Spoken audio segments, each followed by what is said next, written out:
Hi friends, എല്ലാവർക്കും ഞങ്ങളുടെ YouTube ചാനലിലേക്ക് സ്വാഗതം.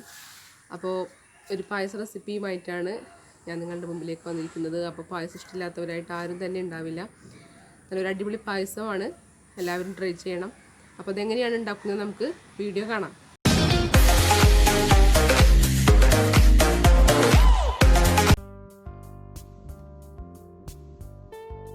അപ്പോൾ ഈ സേമിയ പായസത്തിലേക്ക് വേണ്ട ഇൻഗ്രീഡിയൻസ് എന്തൊക്കെയാണെന്ന് നോക്കാം.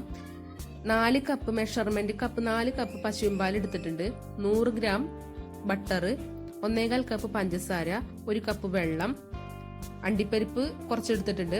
പിന്നെ സേമിയ 170 ഗ്രാം നമ്മൾ ബട്ടറിൽ വറുത്തെടുത്തിരിക്കുന്നതാണ്. പിന്നെ എല്ലാവരും ഏലക്കായാണ് പായസത്തിലേക്ക് ഇടാറ്. നമ്മൾ വാനില എസൻസ് വെച്ചാണ് ചെയ്യുന്നത്. അപ്പൊ നമുക്ക് എങ്ങനെയാണ് ഇത് ഉണ്ടാക്കിയെടുക്കുന്നത് നമുക്ക് നോക്കാം. അപ്പൊ നമ്മൾ അടപ്പത്തൊരു പാത്രം വെച്ചിട്ടുണ്ട്. ആ പാത്രം ചൂടായി വന്നിട്ടുണ്ട്. ഇനി അതിലേക്ക് നമുക്ക് എടുത്തു വെച്ചിരിക്കുന്ന പഞ്ചസാര ഇട്ട് കൊടുക്കാം. ആ പഞ്ചസാരയിലേക്ക് 4 സ്പൂണ് വെള്ളം ഒഴിച്ചു കൊടുക്കാം.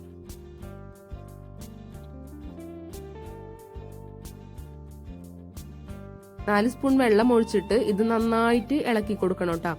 ഇത് പ്രത്യേകം ശ്രദ്ധിക്കണം, പെട്ടെന്ന് അടി പിടിക്കാൻ ചാൻസ് ഉണ്ട്. ഇളക്കി കൊടുത്തോണ്ടേ ഇരിക്കണം. നന്നായി ഇളക്കി ബ്രൗൺ കളർ ആകുന്നത് വരെ നന്നായി ഇളക്കി കൊടുക്കുക. പ്രത്യേകം സൂക്ഷിക്കണേ. അപ്പോ ബ്രൗൺ കളറായി വന്നിട്ടുണ്ട്. ഇനി നമുക്കിതിലേക്ക് 1/4 കപ്പ് വെള്ളം ഒഴിച്ചു കൊടുക്കാം. ഈ വെള്ളം ഒഴിക്കുമ്പോൾ പെട്ടെന്ന് കട്ട പിടിക്കാൻ ചാൻസ് ഉണ്ട്. അപ്പൊ നന്നായി ഇളക്കി കൊടുക്കുക. ഇല്ലെങ്കിൽ ഇത് അടിപിടിക്കാനും ഒക്കെ ചാൻസ് ഉണ്ട്. അപ്പൊ നന്നായി നല്ലോണം മിക്സ് ചെയ്ത് ഇളക്കി കൊടുക്കുക. കറന്റ് പെട്ടെന്ന് പോയി, അതുകൊണ്ടാണ് ഗ്യാസിന്റെ മേലെയുള്ള ലൈറ്റ് അമ്പിളിമാമനെ പോലെ അതിലേക്ക് കിടക്കുന്നുണ്ട്. അപ്പോൾ നമുക്ക് ഈ എടുത്ത് വെച്ചിരിക്കുന്ന ഇതിലേക്ക് നമുക്കിനി ആ ബട്ടറും കൂടെ ഇട്ടുകൊടുത്ത് നന്നായി ഇളക്കി കൊടുക്കാം. ബട്ടർ നന്നായി അലിഞ്ഞു വന്നിട്ടുണ്ട്. ഇനി നമുക്ക് ഇതിലേക്ക് എടുത്തു വെച്ചിരിക്കുന്ന പാല് ഒഴിച്ചു കൊടുക്കാം.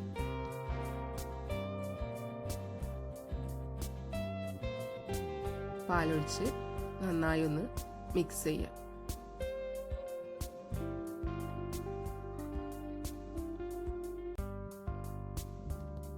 പാല് നന്നായി ചൂടായി വന്നിട്ടുണ്ട്.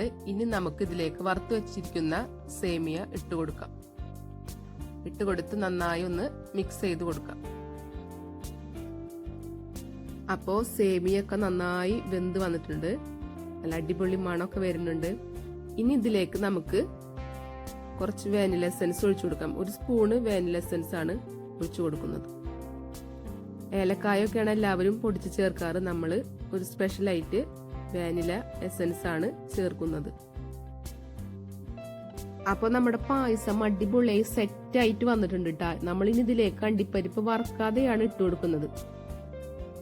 അപ്പൊ വാനില എസൻസിന്റെ സ്മെല്ലൊക്കെ വരുന്നുണ്ട്. ഇത് ശരിക്കും ഫ്രിഡ്ജിൽ വെച്ച് തണുത്തതിന് ശേഷം കഴിക്കണമെങ്കിൽ ശരിക്കും ഐസ്ക്രീം തിന്നുന്ന പോലെയാണ് ഈ പായസം കുടിക്കുമ്പോൾ തോന്നാം.